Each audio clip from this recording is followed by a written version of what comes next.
Pakistan बामुकाबला south Africa का सनसनीखेज match जारी है। जी हाँ दोस्तों, इस वीडियो में आपको तमाम तर तफसीलात से आगाह कर पाएंगे। आपसे गुजारिश है कि अगर अभी तक मेरा चैनल सब्सक्राइब नहीं किया तो काइंडली मेरे चैनल को ज़रूर सब्सक्राइब करें और साथ ही दिए गए बेल के आइकन कॉल के नोटिफिकेशन पर इनेबल कर दें ताकि तमाम तर वीडियोज़ आपको वक्त पर मिलती रहें। जी हाँ दोस्तों, आपको वीडियो की तफसील की जानब ले चलते आपको बताते चले पाकिस्तान और साउथ अफ्रीका का अहम तरीन टाकरा इस वक्त खेला जा रहा है इंडिया में। आपको अपडेट करते चले, ये पाकिस्तान का चौथा मैच है जो कि पहले 3 मैच शिकस्त खा चुका है।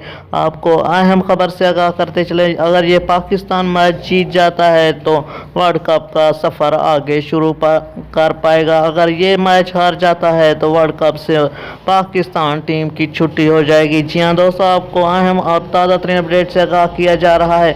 ये लाइव मैच अपने ही मोबाइल पर देखना चाहते हैं तो आपसे गुजारिश है कि प्ले स्टोर में जाकर तमाशा ऐप इंस्टॉल कर लें, वहाँ से आप फ्री फुल HD लाइव मुकाबला देख सकते हैं।